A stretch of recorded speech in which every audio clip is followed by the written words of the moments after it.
So this is Stephanie and Xander Hansen, and Stephanie actually started her blog after Xander started his YouTube channel. So we have a little bit of a switch here.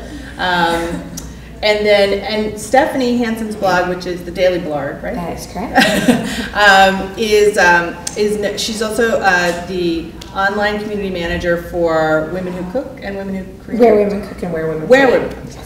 But Where Women Cook and Where Women Create. Yes. Okay, so let me get it correct.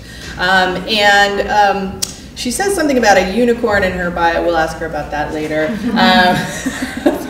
And she is famous for having started her blogging career and getting a big sponsorship as soon as she started, basically. So it was she was kind of instantly a hit, and apparently so was Xander, who started first, because he's got a YouTube channel with 2 million. How many views?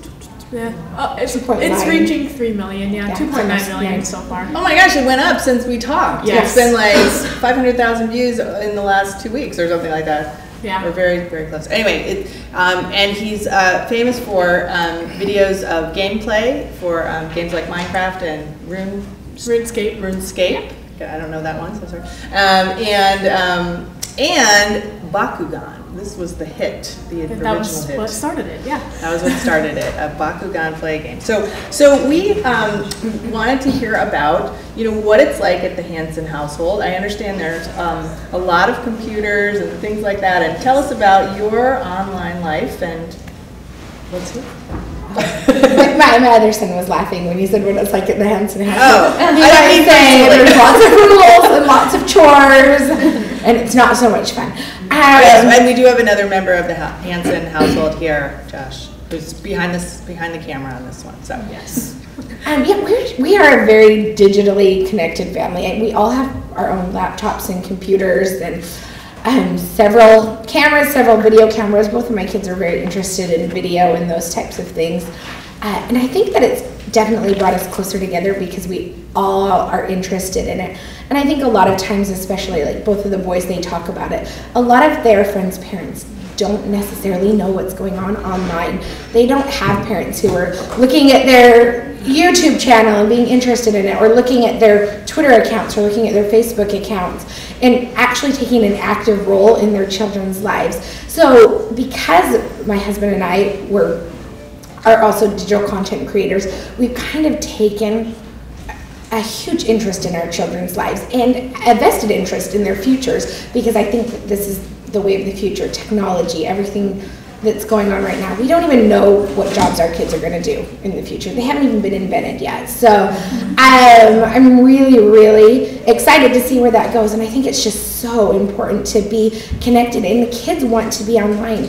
And I say let them, but be there with them so that you know what they're doing. And you can be a part of it with them.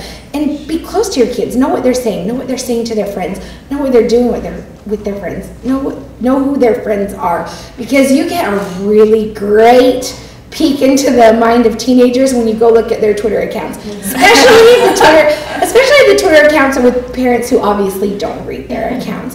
And so then you kind of feel a little bit sad because these kids have no guidance. And I'm just glad that I'm there to guide my kids so that they know that people are looking at their accounts, and in the future, they might have a future employee or employer, or maybe their worst enemy looking at what they posted. And you don't want that used against you. So I'm just really happy that we all have that relationship together. Oh, well, I have no idea. She just summed it all up.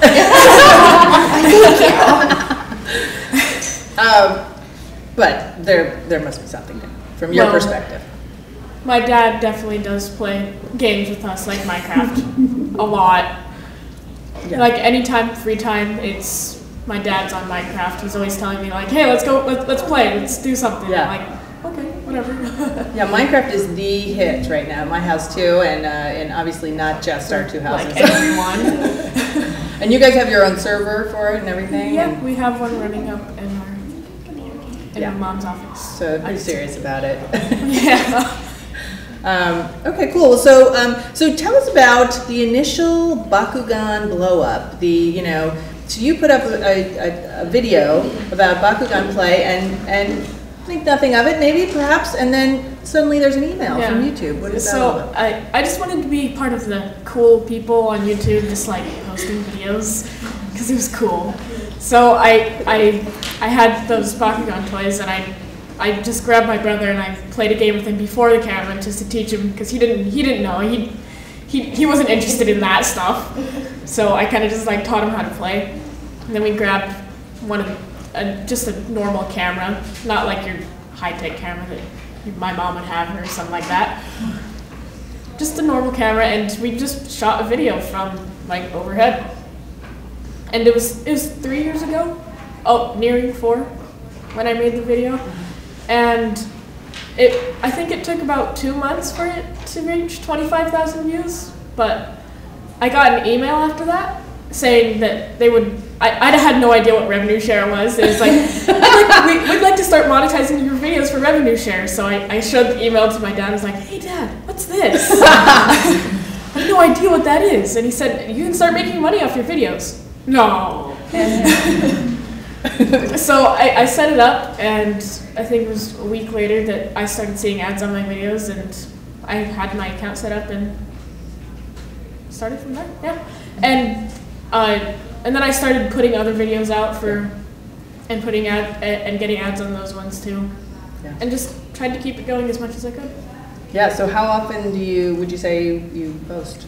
Right now I kind of like left it at a halt for like a month. We're on vacation. Yeah, there was just like nothing, and I just kind of let it sit there. So, but this past week I've been getting out some like toy reviews and a few Minecraft videos, and it's been really fun. It's fun making the videos. I do it for fun. I shouldn't say I don't want the money, but I'm not doing it just for the money. I'm doing it because it's fun and other people enjoy what I make. And then the money is okay. The money is just yeah, it's good. It's good. That's something I get from having fun. That's awesome. So up to 3 million views, and then what's next? Tell us, you're now a trendcaster. What's next after Minecraft? Well, I'm hoping to get companies to start sending me games so I can review them for them, and then I can put them in my videos and tag them. Definitely tags. Talked about that in the opening keynote. Right. And so I have a lot more videos to make, different types of videos, and just not just a Minecraft channel like some people have, just dedicated to Minecraft, but tour reviews and playthroughs and game reviews and stuff like that. Yeah, great.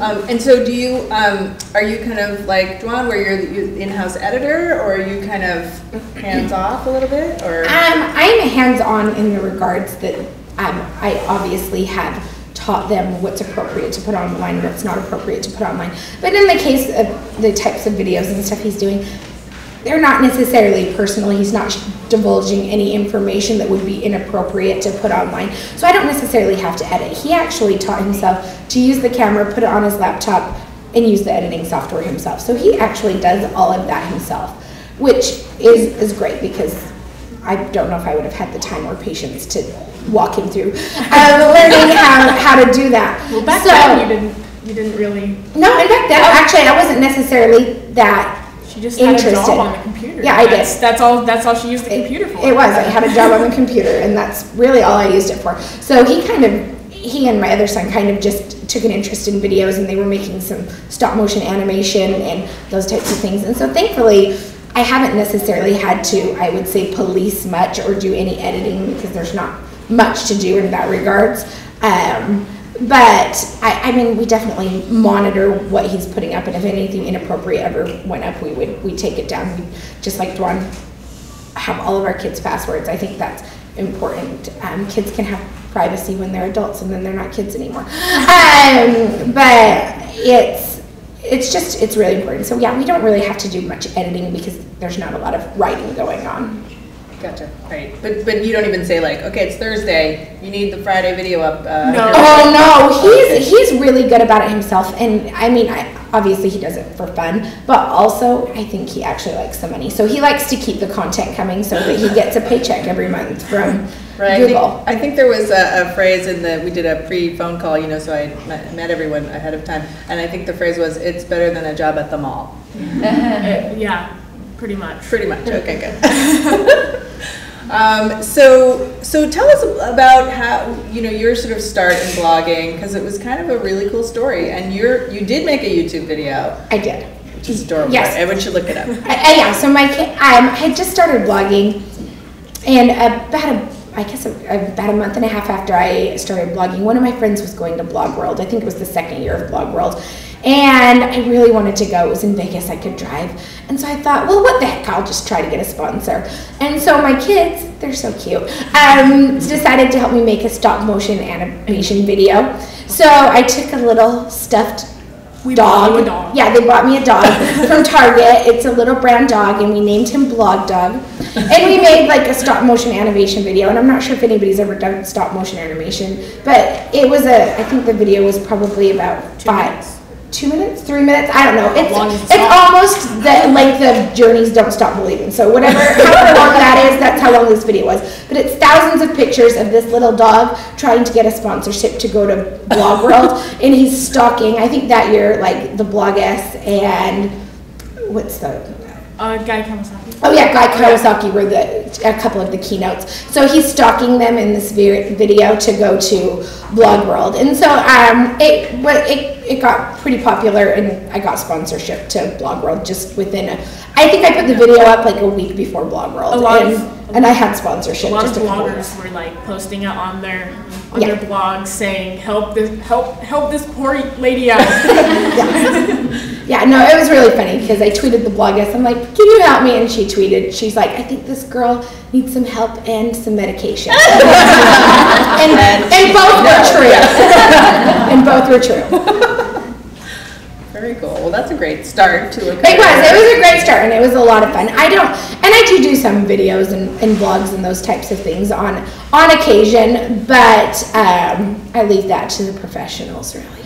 And it doesn't seem like you're competitive in terms of views, because Oh well, no, because there's no competition. He would blow me out of the water any day of the week. So, I think my YouTube channel has like 5,000 views. So there's no competition whatsoever. Good start. Oh, that's so nice of him. That's very nice of him. So you guys have all these screens at home, and you have. I understand no limits on screen time in your household. Well, it's not necessarily a limit. We don't have limits because I have a disagreement here. No. Time zone. There's time zones. So they have times of the day where it's free time and they can do whatever they want. And if they choose to use the computer technology or play games, that's completely up to them. And it's summer, and that free time is a lot more than it would be like during the school year, because obviously they don't have as many other responsibilities. But we do have a block of time during the day where that is to do other things, just because there's a lot of other things that you need to do within a day versus just technology. So I don't like to necessarily say that we have limits. It's just more boundaries, and I think those are important. You have to have boundaries on everything. And so yeah, they can use technology most of the time within the allotted periods, and they can kind of do whatever they want with boundaries. Obviously they can't go onto inappropriate websites. Obviously they can't go into inappropriate chat rooms. So I like to say there's no limits with boundaries, if that makes any sense. I think it sounds like a mom thing to say. Yeah. That's good, yeah. So in terms of that, I know that you said you have some controls set up, and I wonder if you could speak to whether you have admin credentials on the channels and Facebook and things like that. Oh, we have no, we do. Confirmation here. Well, I mean, we've all Googled something before and went to a website, and you're like, oh my gosh, you're going to be blinding. So, blinded. So, we definitely do. We just use the Microsoft family filters. So if my kids want to download anything or put anything on their computer, we've got to enter in passwords and credentials. I have the passwords to all of those accounts.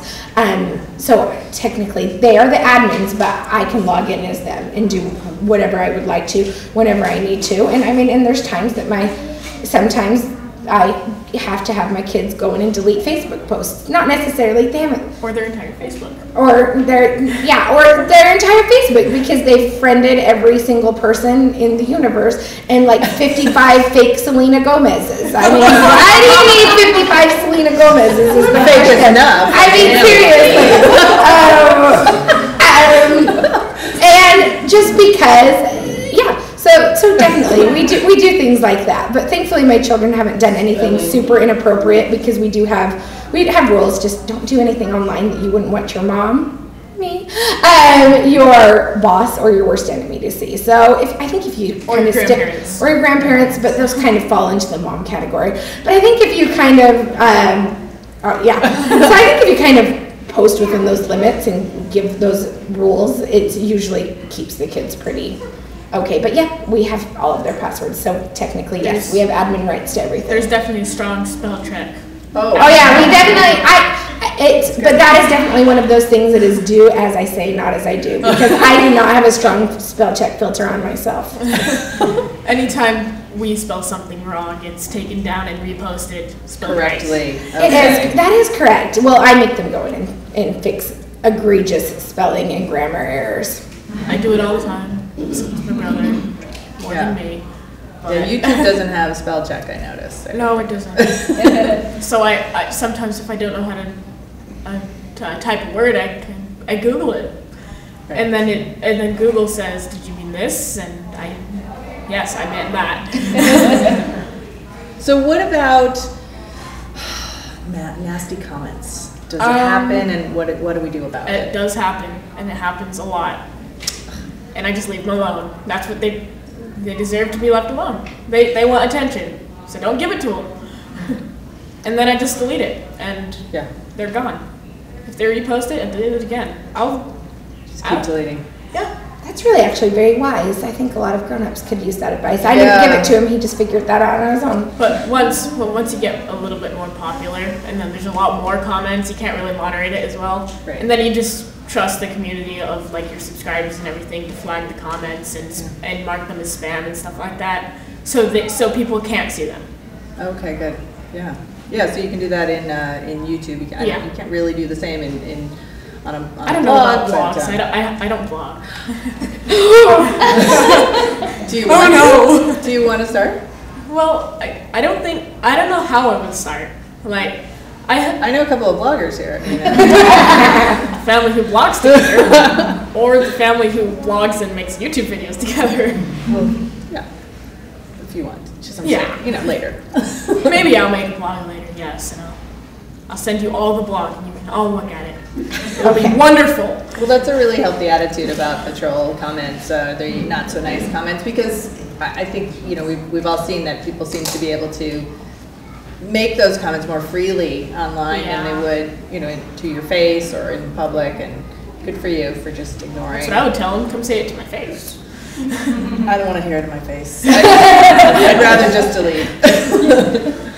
Good for you. So, anything I've missed? I mean, I know you guys are really immersed in online culture, and your family seems to be really close. And did you get that? That was so cute. No, we are really close, because I always hear people talk about how their teenagers don't want to spend time with them, and how their teenagers are out doing other things, and how they don't know what their kids are doing or what their kids are interested in. And I don't know if I'm lucky or if we've just created an environment in our home that we don't have that, because we have family game night once or twice a week. It's fun. Yeah, it is fun. As long as I win. Don't let your kids win. Well, usually you do win. I know. There's no problem. There's no problem. Maybe that's why I like family game night so much. But we just have a close relationship. We have a really good time together, and I genuinely like my kids most of the time. But I genuinely like my kids, and I like to spend time with them. And I think that they're more interesting now that they're older, because they're becoming like becoming people. They're becoming actual people that are going to go out. What was I before, an alien? I don't know. I don't know, honestly. You really do not want to ask that question. You don't want to ask There we go. But no, they're becoming people, and they're becoming people that I can see going out into the world and being productive citizens. And I think that this is the time that I want to spend the most time with them, because I want to help shape that. And so we just have a great time together. Yeah, I think you said something really, really cool in the phone conversation was, get interested in what your kids are interested in. Even if Minecraft would not be my first choice, but I'm interested because they are, because then it gives us something to talk about. Yeah, no, I'm not. I admit I'm not interested in Minecraft, but I listen to hours of Minecraft conversation at the dinner table on a regular basis, and a lot of times our dinner conversation are about what the kids are doing and what they're interested in, because whatever, get interested, just do it. You know what, I'm probably never going to play Minecraft, I admit it, but I know what they're doing. I know about tries to talk about it. I do try to talk about it, and I know when they're spawning purple pigs, whatever that means. Wow. No, I just think that's great. It's not a matter of it's not manufacturing. It's really just taking an interest in what they're interested in, because then it gives you common language. Oh, definitely. Yeah, I love that. All right. Well, thank you, and we're going to.